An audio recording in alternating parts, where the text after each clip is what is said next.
All right, so what do I need with two different functions? Well, let's say we got this. What if we have x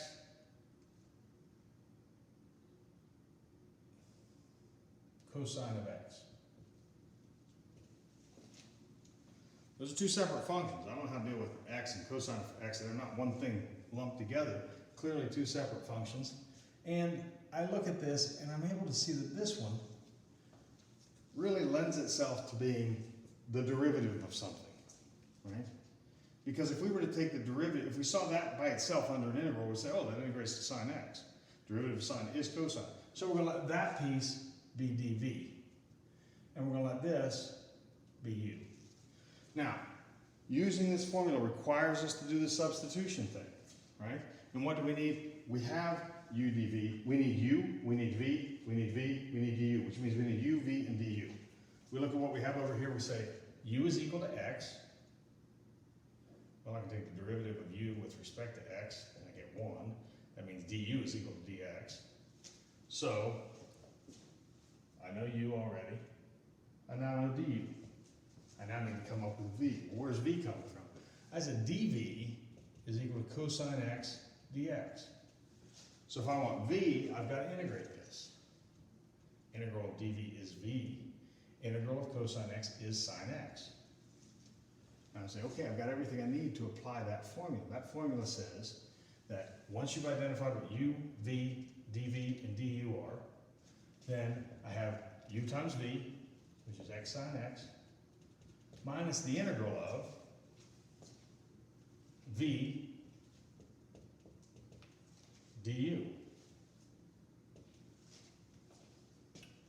Now, I no longer have an integral which is a product, I just have an integral of sine.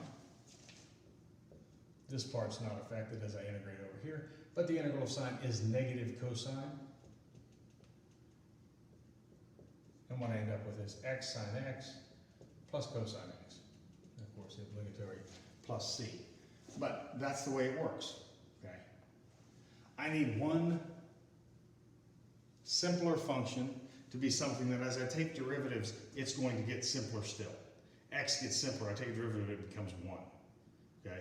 Cosine didn't get simpler. Cosine went from sine, goes back to being cosine, you know, back and forth, different signs, etc. But I need to choose the one to be u, which is the one that's simpler between the two.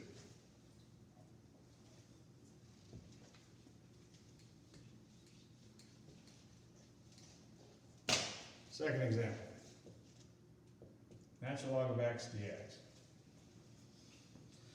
I'll look at this and say, wow, this thing right here, I don't know what to do with that. But if I want to fit this form, and in this section I can say, I assume this is this form. That part right there must be dv. There's only one term there, I'm going to call that u. Okay, so I go through that. I say, well, if u is natural log of x, du dx is 1 over x. That tells me du, which is what I'm going to need in my formula over there, is dx over x. dv, I said, was equal to dx. I integrate each side. I get v equals x. I now have what I need. I have u, I have v, I have du.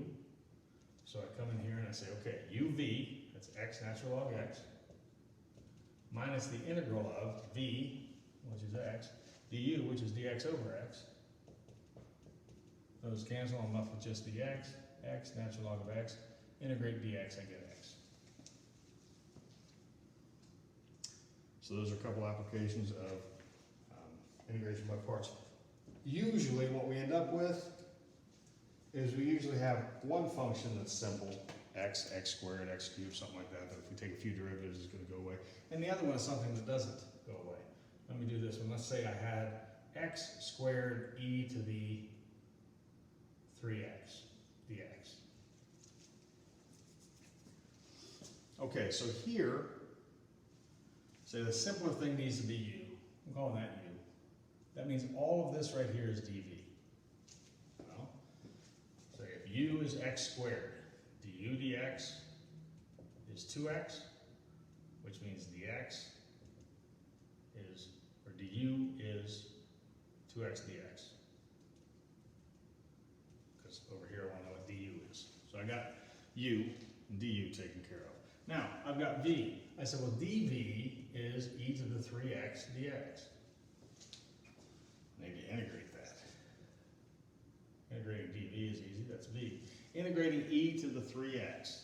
Now here I might want to make a substitution. Now, I probably don't want to make a u substitution because I've already used u. But if I say, well, I wish it just didn't say 3x, I wish it just said w. So if w is 3x, then dw dx is equal to 3, which means in this formula, dx is going to be equal to dw over 3. dw, if anybody ever watched Arthur, that's Arthur's little sister, Arthur the Argo. Anyway, e to the 3x dx. Now, I'm making a substitution in there, and I said e to the 3x is just e to the w, and then dx is dw over 3, which means I can pull the 1/3 out here. So, okay, then e to the w dw just integrates to e to the w. That's the way e exponential integration works. So, to put it back in terms of x, this is true, and what we see is that a 1/3 showed up because of that 3 up there. So now I say, okay, well, I've got what I need. U dv, uv, and v du. So I'm going to apply that and say, well, the integral of x squared e to the 3x dx is equal to uv. There's v, there's u. X squared over 3 e to the 3x minus the integral of v, well, that's this thing, du is 2x dx. I have 2x over 3 and then e to the 3x dx. Now, unlike the cases that I did before, the second integral and the other ones was just kind of like, oh, here's an easy integral. This one also has a product going on in there and needs to have this applied to it. Now, in order to try to not confuse things here, I'm going to treat that part separately. I'm going to say, well, I'm going to do that in red. This part's already done. But now I need repeated application of this rule. So I'm going to do that in red, and I'm going to say, well, what's going on here? Well, I've got a 2/3 that can come outside. I've got the integral of x e to the 3x dx. And I'm going to go through this same exercise that I did here again. And I'm going to say, okay, I'm going to let this be u. I'm going to let this be dv. So u is x. That means du dx is 1, and du is just dx. dv is e to the 3x dx. I think that's exactly what I said right here. I said dv is e to the 3x dx, and I got 1/3 e to the 3x for v. I'm going to get the same thing again. And now I say, okay, I need to apply that here. So I've got my first term. And then 2/3 times uv, there's my u, there's my v, minus the integral v du. Now the integral v du is just that, just the 1/3.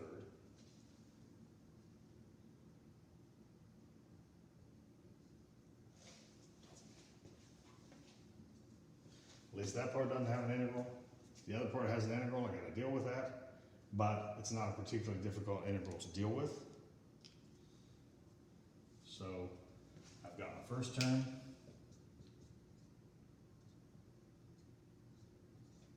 Minus my second term, which looks like that.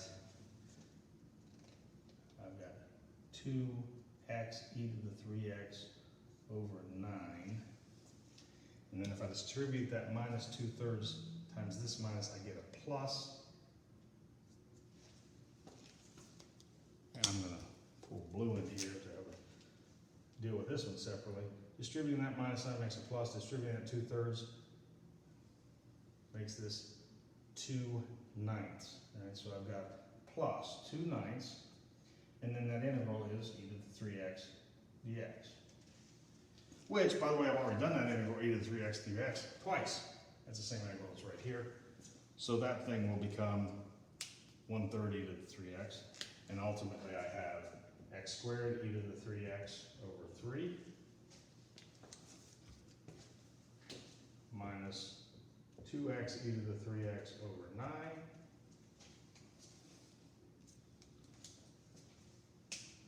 plus 2/27 because that 1/3 that shows up here, you're gonna multiply times 9, e to the 3x, and then of course I can put plus z if I choose to do that. So, the simpler thing here still took a while to go away as far as derivatives go, and as a result I had to do repeated applications of this in order to get there. It would be worse if you had x to the 4th here, or x to the 8th. You'd have to take 8 derivatives, right? Usually this is the kind of thing you have is one of these is something like cosine or sine, or a trig function, or an exponential, and the other one is something that as you take derivatives is going to go away, as the x squared does. All right. Now, fortunately, because this was a pain in the butt, there is a method to do this that uses a table that I will show you now. I'm going to erase the stuff in the middle. I got my answer over there, so I'm going to erase all this stuff, primarily just because it's making a whole bunch of mess, and I can avoid a lot of that pain by using this tabular approach. So, when you make the table, you've got one column that's going to be u and the other one is dv. And on the left-hand column, on u, you're going to be taking derivatives, and on the right-hand column, you're going to be integrating. So, u is x squared. I take derivatives until that goes away. 2x, 2, 0. Now, over here, I've got dv is e to the 3x dx. And I'm going to integrate until I get to the point where I go one lower level. I go to the level where the derivative went away. That's how far I go. So I integrate this each time a 1/3 showed up. So the first integral is going to be e to the 3x over 3. The next one's going to be e to the 3x over 9. The next one's going to be e to the 3x over 27. And I can stop there because that's where this one went to 0. Now, to get the answer in doing this, you take the product diagonally like that, then the product diagonally like this, and finally the product diagonally like this. And you would go as many diagonals as you need to until you get to the point where diagonals with anything else are going to be 0, because 0 times anything is 0. So that's how you know you can stop. Now, these actually get alternating signs, plus, minus, etc. And what I see is, this is telling me x squared e to the 3x over 3. This is telling me minus 2x e to the 3x over 9. And this is telling me plus 2 e to the 3x over 27. And as I look over there, I see that that's precisely what I got doing it that way. And this was less pain. So in the event where you have a u where derivatives, a few derivatives is going to make it go away, you can use this approach, the tabular approach, and it gets you there less painfully than the other way. It's doing the other one, it's just doing it in an organized way. So let me look at a different function here. What was the first example that I did? I think I did x sine x. Oh, I did x cosine x dx. That was the first example that I did. And for that one, we said that the integral of this was x sine x plus cosine x.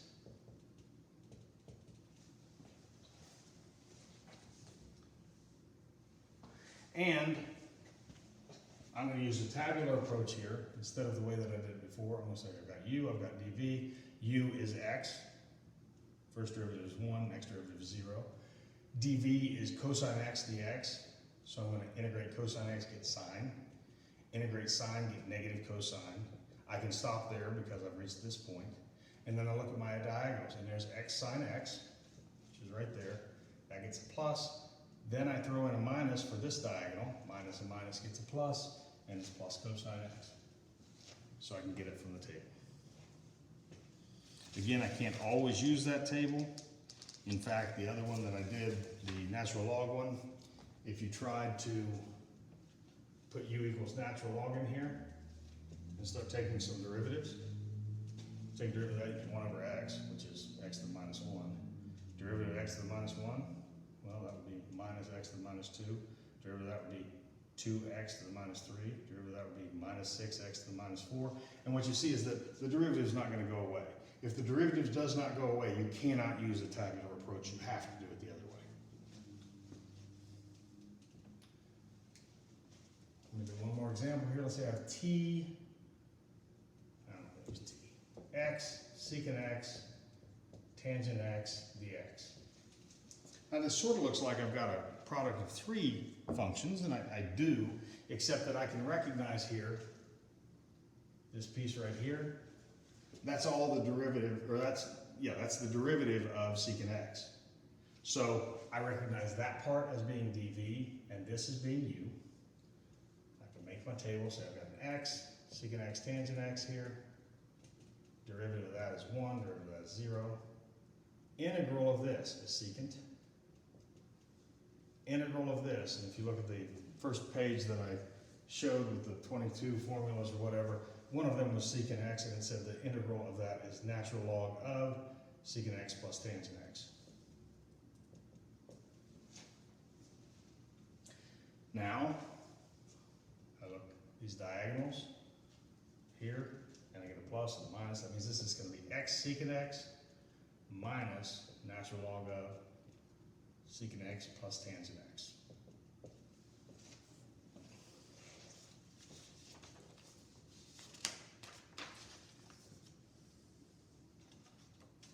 And that's it for section 8.2, integration by parts.